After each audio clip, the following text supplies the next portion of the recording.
vocês podem seguir as leis judaicas, vocês podem seguir os seus preceitos, mas não podem dizer que Deus é aquilo que Ele não é. Deus, como a gente entende hoje, a gente sabe que Ele não pune e que muito menos existem as penas eternas, porque um Deus de justiça e amor jamais condenaria seus filhos ao fogo eterno do inferno. Então, quais eram os ensinamentos de Jesus? Amar a Deus sobre todas as coisas, ao próximo como a si mesmo, não desejar para o próximo o que não deseja para si, reconciliação com os inimigos enquanto estão a caminho, não julgar para não ser julgado, perdoando o que se é perdoado, cada um é responsável pelo seu próprio progresso e a cada dia as suas aflições.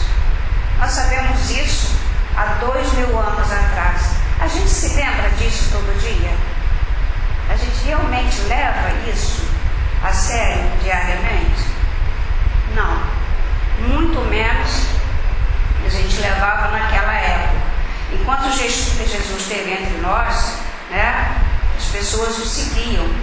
Mas no momento que Jesus retornou ao mundo espiritual, Ele sabia que muita coisa seria esquecida e muita coisa seria modificada. Então, se a gente voltar agora ao texto,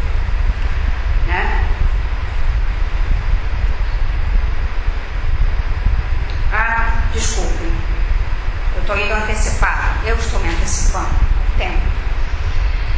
Bom, então assim, muita coisa seria esquecida, ele não tinha dúvida disso. E esse esquecimento das palavras de Jesus, ele foi muito maior no Ocidente, muito mais, essas normas de conduta, esses ensinamentos de Jesus, ficaram muito mais esquecidos no Ocidente do que no próprio Oriente, que continuou seguindo o hinduísmo, o budismo e as outras religiões orientais que têm preceitos muito semelhantes ao próprio cristianismo, no sentido do convívio ao próprio, no respeito. Mas no Ocidente nós tivemos a Idade Média, aquela fase toda do obscurantismo, onde houve como um bloqueio dos pensamentos e do raciocínio pelos dogmas de uma fé baseada não em Cristo, mas na antiga mitologia judaico-cristã, em que um Deus tão poderoso quanto vingativo podia dispor da vida e dos bens de todos que o contestassem. Basta a gente ver as cruzadas, que nada mais foram uma desculpa para matar, espoliar, roubar. Mas aí a gente pode pensar assim, mas 1000 anos é tanto tempo, por que foi tanto tempo? Foi tanto tempo porque nós esquecemos as palavras de Jesus. E por que a gente esqueceu? Por conveniência, talvez, Eu vejo 2 razões para isso. Primeiro, a preferência por festas religiosas com músicas, cores fortes e conotações pagãs. Por isso se construíram templos suntuosos, ouro, riqueza. Só que Jesus pregava a simplicidade e criticava aqueles que acumulavam tesouros na terra. Então, tudo que a gente viu depois de 500 anos, depois de Cristo, o cristianismo se transformar, na realidade ele não tinha nada a ver com o cristianismo ou com as lições que Cristo nos trouxe. O segundo motivo era a necessidade de muitos povos de terem rituais e dirigentes ou intermediários entre eles e Deus.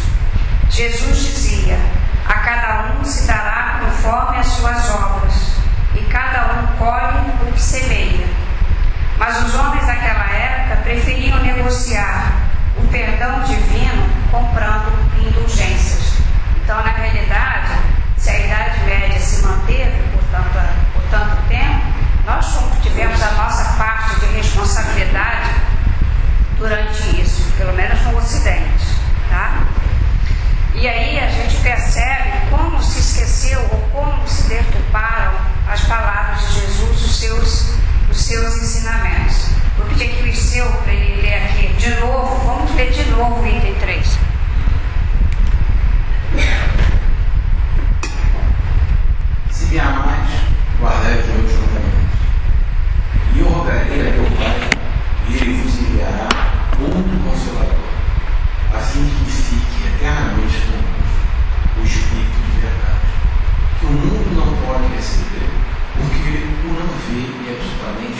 conhecê-lo-eis, porque ficará convosco e estará em vós. Porém, o Consolador, que é o Santo Espírito, que meu Pai enviará em meu nome, vos ensinará todas as coisas e vos fará recordar tudo o que vos tenho dito. Então, Jesus nos disse, nós não estávamos prontos. Nós não estávamos prontos porque, na realidade, havia muita coisa que, para que Jesus dissesse, era preciso que a ciência já tivesse evoluído um pouco mais. Não adiantava Jesus falar sobre temas relacionados ao que nós conhecemos hoje, de mediunidade, comunicação entre os dois mundos, evolução em dois mundos, porque naquela época não se havia nem o conhecimento básico do próprio homem, não conhecia nem seu próprio corpo. Ele não tinha noções de nada para poder entender, né, de que maneira ele tinha sido criado realmente. Então ainda era preciso lançar mão de fantasias. Então quando ele fala que o mundo não pode receber porque não o vê e absolutamente não o conhece, é porque nós não tínhamos os conhecimentos necessários até para entender muitas das palavras de Jesus como nós as entendemos hoje. E como ele sabia que nós não íamos querer de preferência pagar uma indulgência do que levar uma lei divina a sério, ele sabia que com o tempo a gente iria esquecer. Então era necessário recordar tudo o que Jesus havia dito. Então, continuando no item 3, Jesus promete no item 4, no mesmo capítulo, que está no Evangelho segundo o Espiritismo, capítulo 6, o Cristo Consolador. Seguindo no mesmo capítulo, Jesus promete outro Consolador, o Espírito da Verdade, que o mundo ainda não conhecia por não estar maduro para compreendê-lo. Consolador que o Pai enviaria para ensinar todas as coisas e para relembrar o que o Cristo havia dito. Se, portanto, o Espírito da Verdade tinha de vir mais tarde ensinar todas as coisas, é que o Cristo não dissera tudo. Se ele vem relembrar o que o Cristo disse, é que o que este disse foi esquecido ou mal compreendido. E nós sabemos que a doutrina espírita, ela fez uma releitura das parábolas de Jesus, né? Nós sabemos que no Evangelho segundo o Espiritismo, todas as palavras dos evangelistas, elas são antigas, mas a interpretação das palavras, ela é mais clara para nós, porque os espíritos que colaboraram com a codificação da doutrina espírita, esses espíritos nos explicaram, nos trouxeram os esclarecimentos necessários para que a gente realmente compreendesse as parábolas. Mas agora eu vou fazer uma pergunta para vocês. Eu falei que a vinda de Jesus à Terra era necessária, com todo aquele desenvolvimento espiritual que ele tinha, e com toda a sua evolução espiritual, com o magnetismo, com os fenômenos, com os milagres, para chamar a atenção.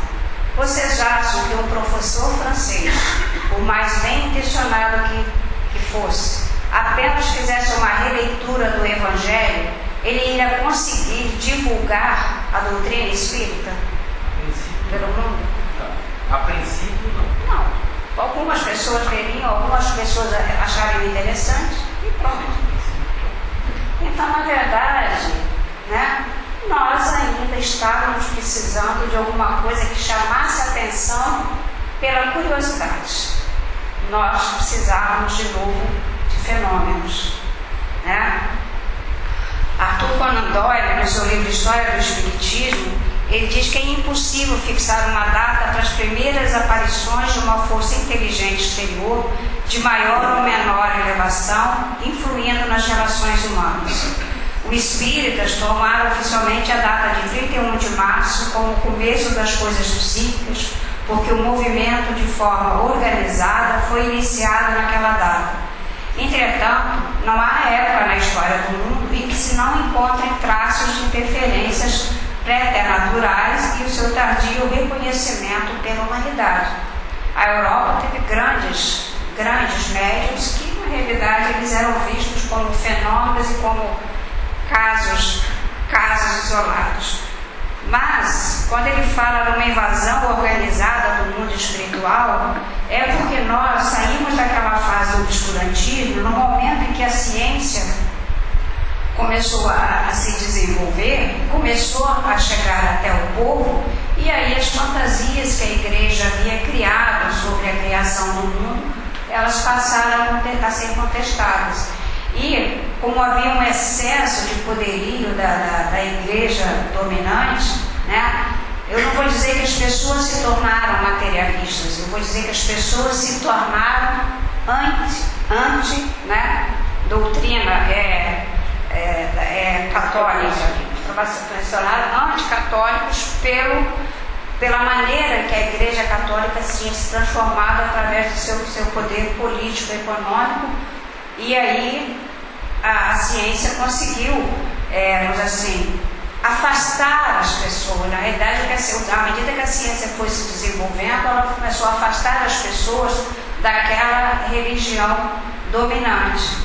Então era preciso que o mundo espiritual começasse a dizer: peraí, a vida não é tudo, acabou. Nós continuamos, vocês também vão continuar, vocês vão vir para cá, nós vamos retornar para aí. Era preciso que o mundo espiritual se manifestasse. E foi o que foi feito, né? A gente sabe que tudo começou, essa data, 31 de março, está relacionado aos fenômenos que ocorreram na casa das irmãs Kate e Margaret Fox, né? Que eram médiuns que entraram, se comunicavam com o espírito que estava na casa onde elas foram morar. Foi? Tá? E que a partir daí vários outros fenômenos ocorreram. Também ninguém sabe exatamente quando, na França, em algumas capitais europeias, começaram a se fazer fenômenos com mesas, né? Em que mesas de preferência com 3 pés, né? As pessoas se reuniam. Isso era assim, final da tarde, à noite, em festas, em reuniões, né? Naquela época não havia televisão, então as pessoas se reuniam e elas se reuniam em torno de pequenas mesas, faziam perguntas, estabeleceram que determinado número de pancadas era sim, determinado número de pancadas era não, e faziam perguntas às mesas. Ninguém sabe como isso virou um modismo, né? O que era difícil explicar é que em determinadas vezes as mesas saíam voando e iam bater em alguém. Isso era difícil de explicar, porque enquanto tentavam explicar apenas pelo magnetismo, né, eles achavam as pessoas magnetizam a mesa e levantam a mão sobe, né? É uma tentativa de explicar, uma tentativa materialista de explicar, né? Só que ninguém conseguia explicar por que às vezes ficavam totalmente descontroladas e é como se elas tentassem atacar uma pessoa daquela reunião. Só que isso tornava esses rituais, essas festas muito mais interessantes. Então cada vez mais pessoas iam. E várias pessoas desse grupo eram sérias e desse grupo que era sério resolveram convidar Kardec, que era reconhecido como entendido em magnetismo, para que ele desse a opinião dele, né? Kardec foi algumas vezes, observou, e aí ele tinha várias perguntas para responder. Se não sendo possível atribuir inteligência a